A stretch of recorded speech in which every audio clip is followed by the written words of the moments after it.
The next question that I present to our panelists talks a bit about support. I know I wish I had more of it when I was making that transition, and now that's why I try to offer up my services to working moms that are grappling with this issue. If you could discuss with us, I know Dawn and Tamsin and Holly and Robbie all have a little bit of information. Talk about the importance of support, or what type of support worked for you as working moms.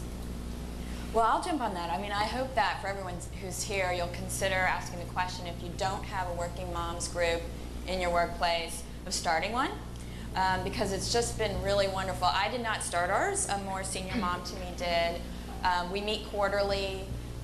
It's very easy to set up. You know, we reserve the conference room. Our firm actually pays for our lunch, and I think that's appropriate because they also pay for happy hours and golf outings and things that moms are a lot less likely to do. And it is wonderful for a couple of really important reasons. One, we're multitasking. You have to eat, right? And the moms are there to very efficiently exchange information. So we're getting all sorts of personal tips, and then it, of course, naturally translates into things that are specific to the workforce. So, for example, we realized one day that all of us were really terribly impacted by problems the firm was having with the MetaFrame. And all of us were really dependent on the ability to get home, put our kids to bed, and get back on the system. And the problems had been going on, and all of us had complained individually. And then, quite naturally, as a result of the lunch, we complained as a group, and I'll tell you, it had a huge impact.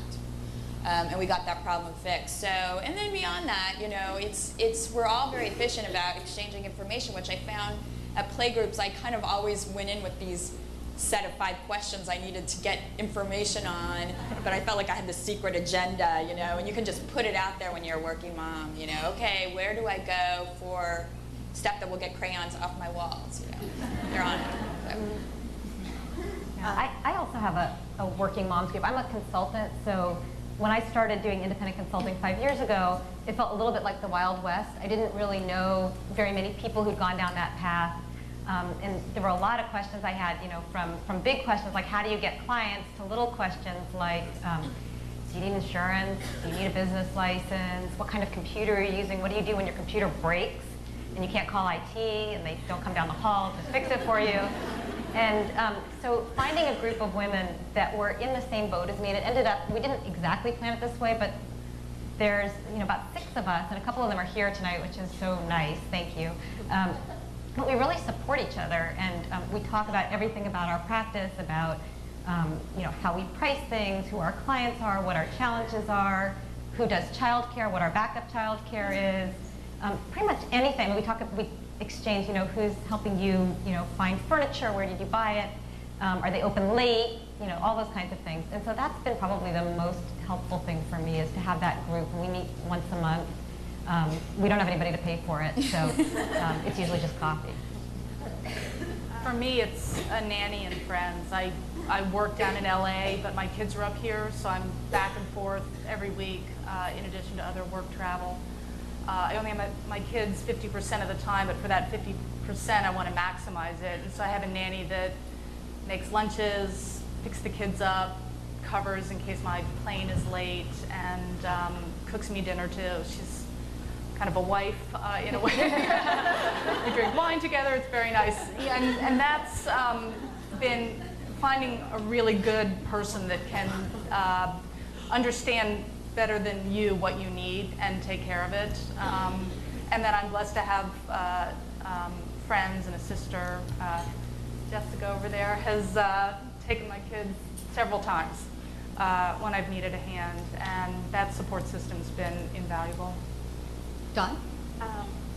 You know, just to echo some of the comments, I think the biggest enabler for me, whether it's working full-time, part-time, nonprofit, whatever you choose to do, is reliable childcare. And backup to reliable childcare, and backup to the backup of your reliable childcare. Much like you, I'm blessed with a great nanny. Actually, her sister and sister-in-law are in the audience tonight.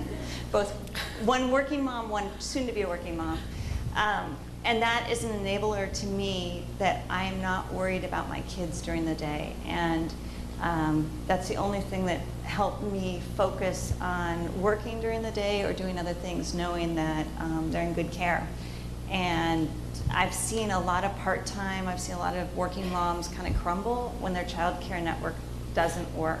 So my biggest learning for me is backup, more backup, and keep going, pay extra, whatever you need to do to make sure there's somebody there for you. All right, thank you.